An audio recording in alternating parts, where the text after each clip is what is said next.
Good morning, students. Welcome to Suraj School Bhiwadi. Today, I, Taruna Saini, is going to teach you chapter 3, that is coordinate geometry. So, today we will discuss some important points, and on the basis of these points, you have to start your exercise 3.2. Fine. So, let us begin. Coordinate geometry is that branch of mathematics which deals with the study of geometry by means of algebra.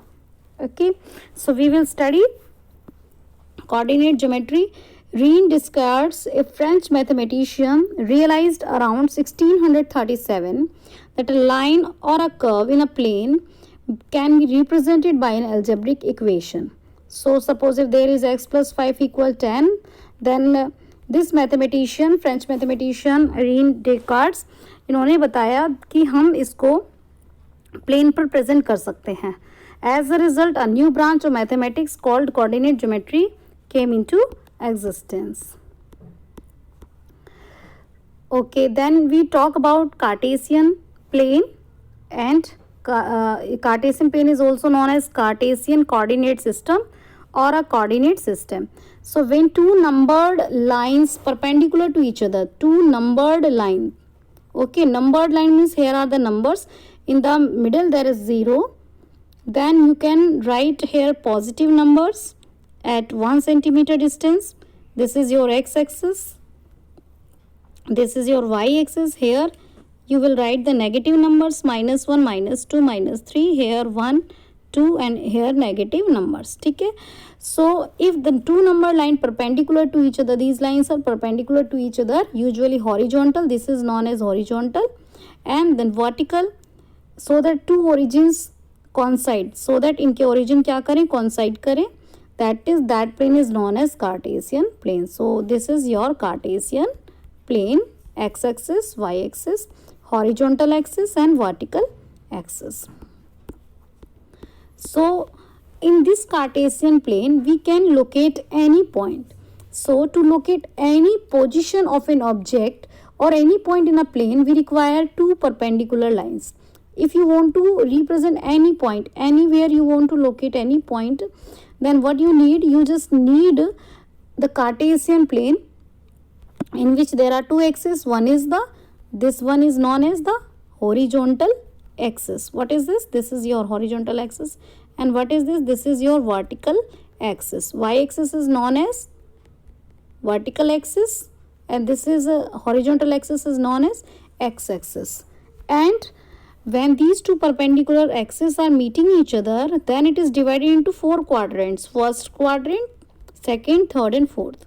Remember, आप देख भी रहे हैं यहाँ पर कि इसने इसको 4 parts में divide कर दिया. 1, 2, 3, 4. So the coordinate axis divide the plane into 4 quadrants. 4 parts.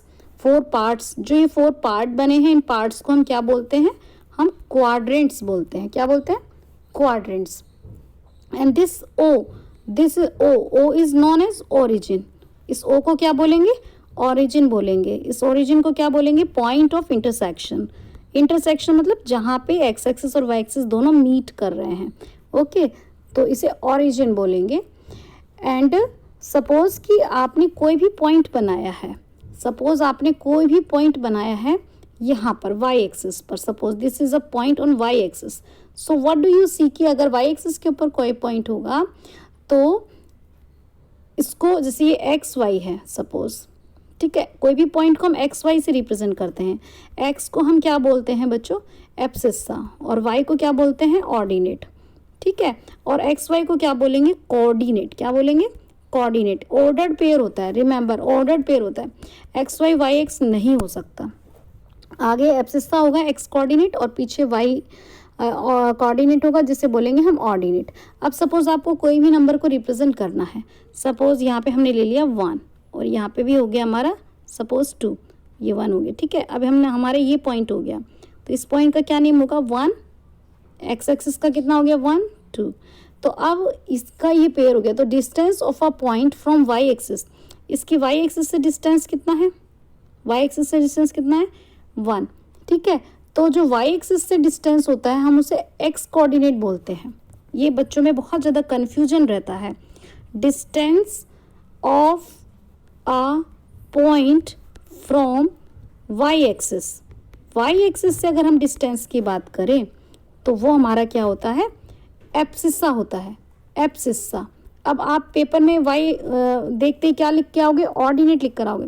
अब ये हमारी वाई एक्सिस है, हमारा पॉइंट ये है, ये आपका 1 हो गया, ये आपका 2 हो गया।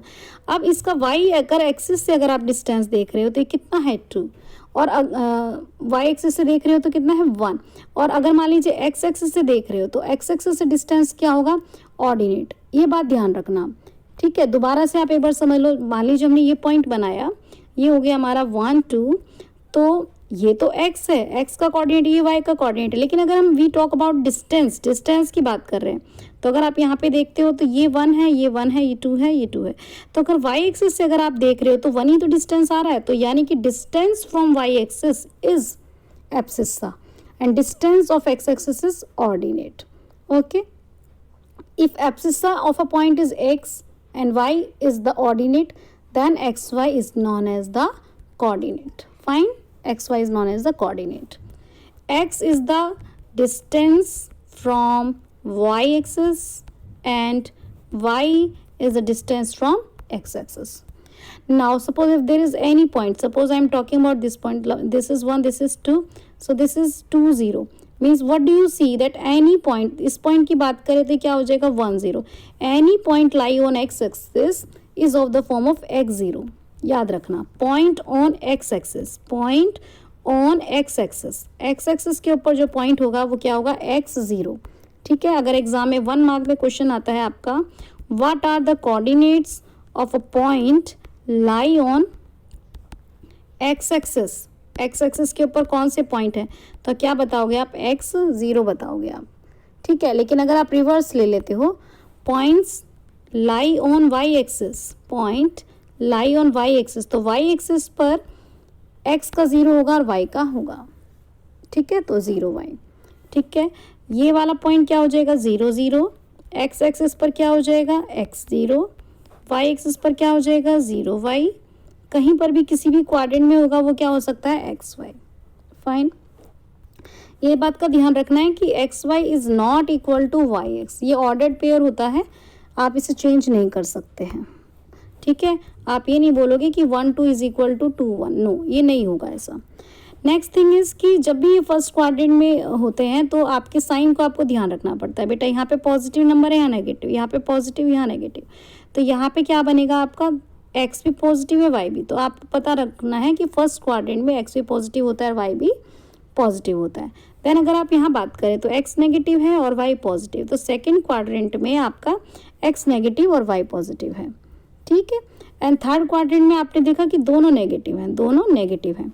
और फोर्थ क्वाड्रेंट में क्या आप ऑब्जर्व कर रहे हो कि एक्स तो पॉजिटिव है लेकिन वाई नेगेटिव है। तो पेपर में अगर मान लीजिए कोई भी पॉइंट आपको दिया जाता है तो आप साइन के हिसाब से बताएंगे। तो फर्स्ट क्वाड्रेंट में दोनों पॉजिटिव रहते हैं और थर्ड क्वाड्रेंट में दोनों नेगेटिव, और सेकंड क्वाड्रेंट में एक्स नेगेटिव और Y positive, and fourth quadrant में एक्स पॉजिटिव और वाई नेगेटिव। तो ये आपको अच्छे से ध्यान रखना है, सिंबल लगाकर भी आप थोड़ा सा इसे अपने आप से भी एग्जाम में पता लगा सकते हो, तो आपको इजीली क्लियर हो जाएगा।